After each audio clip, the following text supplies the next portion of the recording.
नमस्कार दोस्तों, welcome to success power classes. दोस्तों, आज है 13 मई। आइए पढ़ते हैं आज के करंट अफेयर से संबंधित कुछ महत्वपूर्ण प्रश्न। क्वेश्चन नंबर 1 है आपका, अंतर्राष्ट्रीय नर्स दिवस 2020 की थीम क्या है? ऑप्शन है nursing the balance of mind body, nurses a force for change, care effective cost effective, nurses a voice to lead achieving the sustainable development goals, nursing the world to health. दोस्तों, यदि आपको इस प्रश्न का उत्तर पता है तो आप अपना आंसर कमेंट बॉक्स में दे सकते हैं। इस प्रश्न का सही उत्तर हो जाएगा option number 4, nursing the world to health. इसे किस लिए मनाया जाता है? इसे हर साल आधुनिक नर्सिंग के संस्थापक फ्लोरेंस नाइटिंगेल की जयंती पर मनाया जाता है। फ्लोरेंस नाइटिंगेल को लेडी विद द लैम्प के नाम से भी जाना जाता है। इसे कौन मनाता है? इसे इंटरनेशनल काउंसिल ऑफ नर्सेज हर साल 12 मई को मनाता है। पढ़ते हैं इसके बारे में। 12 मई को दुनिया भर में अंतर्राष्ट्रीय नर्स दिवस के रूप में मनाया जाता है। आधुनिक नर्सिंग के संस्थापक फ्लोरेंस नाइटिंगेल की जयंती मनाने के लिए हर साल अंतर्राष्ट्रीय नर्स दिवस का आयोजन किया जाता है। अंतर्राष्ट्रीय नर्स दिवस 2020 का विषय nursing the world to health है। WHO ने 2020 को the year of the nurse and midwife के रूप में भी नामित किया है। WHO ने क्या किया है?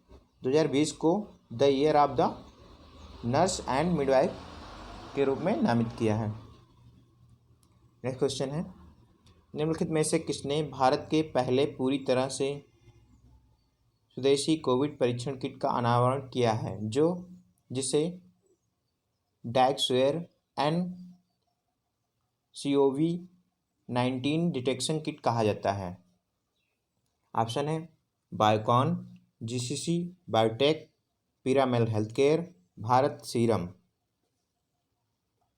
इस प्रश्न का सही उत्तर हो जाएगा option number 2, GCC biotech company ने इस किट का अनावरण किया है। यह पूर्णतया भारत में निर्मित किट है। पढ़ते हैं इसके बारे में। कोलकाता की एक बायोटेक फर्म ने भारत के पहले पूर्ण स्वदेशी कोविड परीक्षण किट का अनावरण किया है। इसे पहले 1 मई 2020 को भारतीय चिकित्सा अनुसंधान परिषद ICMR का फुल फॉर्म क्या हो जाएगा हिंदी में? भारतीय चिकित्सा अनुसंधान परिषद से मंजूरी मिल गई है। नया real time PCR kit GCC biotech द्वारा विकसित किया गया है। डैक्सवेयर NCOV-19 डिटेक्शन एसे कही जाने वाली इस किट में एक चरण QRT-PCR मास्टर मिक्स, प्राइमर जांच और RNA टेम्पलेट नियंत्रण शामिल है। नेक्स्ट क्वेश्चन है, मई 2020 में दीपा मलिक ने अपनी सेवानिवृत्ति की घोषणा की। किस वर्ष में वह पैरालंपिक खेलों में पदक जीतने वाली भारतीय महिला बनी थी? ऑप्शन है 2010, 2012, 2014, 2016। दोस्तों, इस प्रश्न का सही उत्तर हो जाएगा ऑप्शन नंबर 4, 2016। 2016 में पैरालंपिक खेल में उन्होंने रजत जीता था। 60 गन में उन्होंने क्या किया? रजत पदक जीता था 60 फुट में। पढ़ते हैं इसके बारे में। दीपा मलिक ने राष्ट्रीय खेल संहिता के अनुसार भारत के पैरालंपिक समिति के अध्यक्ष के रूप में अपने पद से सेवानिवृत्ति की घोषणा की। राष्ट्रीय खेल संहिता के अनुसार एक सक्रिय एथलीट किसी भी महासंघ में आधिकारिक पद नहीं रख सकता। वह पैरालंपिक खेलों में पदक जीतने वाली पहली भारतीय महिला थी जिन्होंने 2016 के ग्रीष्मकालीन पैरालंपिक 60 फुट में रजत पदक जीता था। यह पदक जीतने वाली पैरालंपिक खेलों में पहली भारतीय महिला थी। नेक्स्ट क्वेश्चन है, निम्न में से कौन सा मिशन भारत द्वारा मई 2020 में हिंद महासागर में 5 द्वीप देशों के प्रति सरकार की पहुंच पहल के तहत चल रहे कोविड-19 महामारी के बीच लॉन्च किया गया? ऑप्शन है मिशन सागर, मिशन मैत्री, मिशन आपदा, मिशन मदद। इस प्रश्न का सही उत्तर हो जाएगा ऑप्शन नंबर 1 मिशन सागर। पढ़ते हैं इसके बारे में। भारत ने 10 मई 2020 को मिशन सागर का शुभारंभ किया। यह चल रही कोविड-19 महामारी के बीच हिंद महासागर में 5 द्वीप देशों के लिए सरकार की पहुंच पहल का एक हिस्सा है। इसके अलावा मिशन सागर के हिस्से के रूप में भारतीय नौसेना पोत केसरी मालदीव गणराज्य में पोर्ट ऑफ माले में प्रवेश करेगा ताकि उन्हें 600 टन खाद्य प्रावधान प्रदान किया जा सके। नेक्स्ट क्वेश्चन है, सैमसंग पे डेबिट कार्ड लॉन्च करने के लिए सैमसंग ने निम्न में से किसके साथ भागीदारी करेगा? ऑप्शन है leading club, common bond, Chase bank, Sophie. दोस्तों यदि आपको इस प्रश्न का उत्तर पता है तो आप अपना आंसर कमेंट बॉक्स में दे सकते हैं। इस प्रश्न का सही उत्तर हो जाएगा ऑप्शन नंबर 4 सोफी। सोफी के साथ में सैमसंग पे डेबिट कार्ड लॉन्च करने के लिए भागीदारी करेगा। पढ़ते इसके बारे में। सैमसंग ने 2020 की गर्मियों में सैमसंग पे डेबिट कार्ड लॉन्च करने की घोषणा की है। सैमसंग कार्ड लॉन्च करने के लिए अमेरिका स्थित निजी फाइनेंस कंपनी सोफी कहाँ पर स्थित है? अमेरिका में के साथ साझेदारी करेगा, जिसे कैश मैनेजमेंट अकाउंट द्वारा समर्थित किया जाएगा। सैमसंग एक mobile first money management platform भी विकसित कर रहा है। नेक्स्ट क्वेश्चन है, भारतीय कवि रविन्द्रनाथ टैगोर को उनके 159वें जन्मदिन पर श्रद्धांजलि देने के लिए किस देश ने एक सड़क का नाम उनके नाम पर रखा है? ऑप्शन है ईरान, दक्षिण अफ्रीका, इजराइल, ओमान। इस प्रश्न का सही उत्तर हो जाएगा ऑप्शन नंबर 3 इजराइल ने भारतीय कवि रविन्द्रनाथ टैगोर की 159वें जन्मदिन पर श्रद्धांजलि देने के लिए सड़क का नाम उनके नाम पर रखा है। पढ़ते हैं इसके बारे में। भारतीय कवि रविन्द्रनाथ टैगोर को उनके 159वें जन्मदिन पर श्रद्धांजलि देने के लिए इजराइल ने तेल अवीव में एक सड़क का नाम उनके नाम पर रखा। टैगोर ने 1913 में साहित्य में नोबेल पुरस्कार जीता। अब तक वह ऐसा करने वाले पहले भारत के एकमात्र कवि हैं। साहित्य में केवल रविन्द्रनाथ टैगोर को ही नोबेल पुरस्कार अभी तक मिला है। कवि ने एक कविता भी रची थी जो बाद में भारत का राष्ट्रगान बना। इन्हीं के द्वारा जो है हमारे देश का राष्ट्रगान लिखा गया है। जनगण मन जो है रविन्द्रनाथ टैगोर द्वारा लिखा गया है। बांग्लादेश का राष्ट्रगान भी इनके द्वारा ही लिखा गया है। बात यहाँ इजराइल की हुई तो इजराइल की राजधानी क्या है? यरूशलेम। मुद्रा है इजरायली शेकल। नेक्स्ट क्वेश्चन पढ़ते हैं, निम्नलिखित में से किस निगम ने 2020 में प्राणवायु का कार्यक्रम शुरू किया है? ऑप्शन है बेंगलुरु, विशाखापट्टनम, एलुरु, अहमदाबाद। इसमें इसका सही उत्तर हो जाएगा ऑप्शन नंबर 1 बेंगलुरु निगम ने मई 2020 में प्राणवायु कार्यक्रम शुरू किया है। पढ़ते इसके बारे में। बेंगलुरु निगम ने प्राणवायु कार्यक्रम शुरू किया। यह लोगों के लिए श्वसन स्वास्थ्य की जांच करने की आवश्यकता पर जागरूकता पैदा करेगा।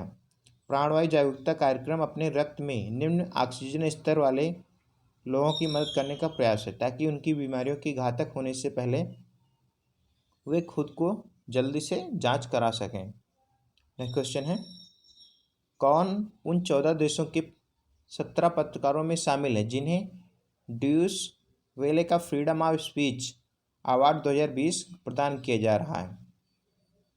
ऑप्शन है रवीश कुमार, सुधीर चौधरी, करुण थापर, सिद्धार्थ वरदराजन। इस प्रश्न का सही उत्तर हो जाएगा ऑप्शन नंबर 4 सिद्धार्थ वरदराजन एक प्रतिष्ठित पत्रकार हैं। इनको जो है ड्यूस वेले का फ्रीडम ऑफ स्पीच अवार्ड 2020 दिया जा रहा है। पढ़ते हैं इसके बारे में। द वायर के संस्थापक सिद्धार्थ वरदराजन उन 14 देशों के 17 पत्रकारों में शामिल हैं, जिन्हें ड्यूइश वेले का फ्रीडम ऑफ स्पीच अवार्ड 2020 प्रदान किया जा रहा है। यह एक व्यक्ति या पहल को प्रतिवर्ष प्रदान किया जाता है जिसने मीडिया में मानवाधिकारों और अभिव्यक्ति की स्वतंत्रता के लिए उत्कृष्ट प्रतिबद्धता दिखाई है। पुरस्कार 2015 से प्रस्तुत किए जा रहे हैं। यह पुरस्कार जो है कब से दिया जा रहा है?